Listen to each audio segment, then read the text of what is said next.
Hey there, how you doing? Charlie Winters here with selections for Friday, the 19th of August. But first, a quick recap. Well, very disappointing Thursday, as it has pretty much been for the last couple of weeks. Just one place horse, a couple of them running okay, but that's no good if I'm being honest. There's no returns for horses running well, or well, no return for horses running well but unplaced. So to get onto Friday selections, it's a 10 pence each way, lucky 15, and £1 each way accumulator.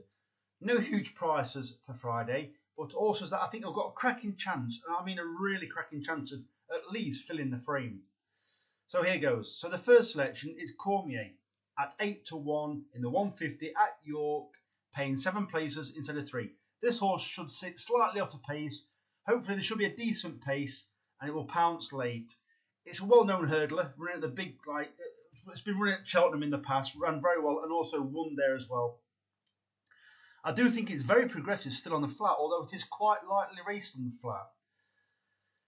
I think its work is marketable, and I think it could actually potentially run well or win off higher. I do think it is very well handicapped, even though I think it's about 8 years old now, but it doesn't matter. If you lightly raced on the flat, you have got more room for improvement if you are lightly raced. I know I keep repeating myself, but it sounds a bit, I think you know what I mean, really. But yeah, the Brian Ellison stable does like a Northern winner, and obviously at York and Newcastle, Brian Ellison loves a win around these tracks. So I think it's due a decent run, and it's got a cracking chance. It does look like it's probably been laid out for this race as well. The second selection is Chateau at 12 to 1 in the 3 o'clock at York, paying 5 places instead of 3. Tom Marquand doesn't ride that often for Andrew Baldwin, and Andrew Baldwin, Andrew Baldwin, and I think it's quite interesting the fact that it does. It's got a lowest draw, and I think it was just off the pace. And I do think this is another one that will close and stay on very well towards the finish. I think it's got a decent chance. And I do still think it is favouring slightly low numbers, but as Flat Cat Callum said, I think given a good ride, given a ride that is relatively prominent, given half a chance, I think is better than no matter what the draw is. Because I did back one the other day, Misty Blues, and that was 50 to 1, and that was drawn 20 of 20.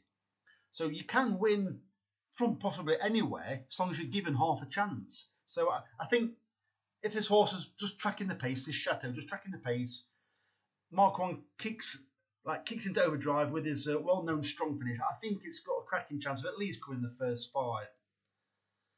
So the third selection is Champion at 100 to 30 in a 10 past 4, paying 4 places instead of 3. Not really each way sharp, but I think it's got a cracking chance of winning. The fourth selection is Yakovlev at 9 to 1 in the 4:45 at York, paying 5 places instead of 3. This is once again Tom Marquand.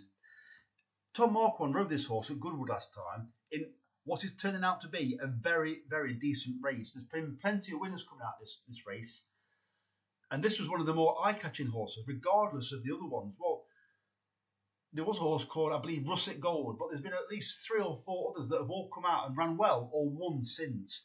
Well, the first 2 are probably clear on like ratings and what they've shown so far. But at 9 to 1, paying first 5, when a lot of the horses that it's like competing for the extra places for have not actually even run before. So yeah, they could improve well or prove to be much better than Yakovlev. But I think at 9 to 1, with pretty much the best form on show, apart from the first 2, it's a cracking chance at 9 to 1. So yeah, I think I'm going to put my neck on the line here. I think we've got a cracking chance here of getting a placed £1 each way accumulator. But anyway, I'm sure you'll let me know in the comments. But if you can give this video a like and a subscribe, that'd be absolutely fantastic.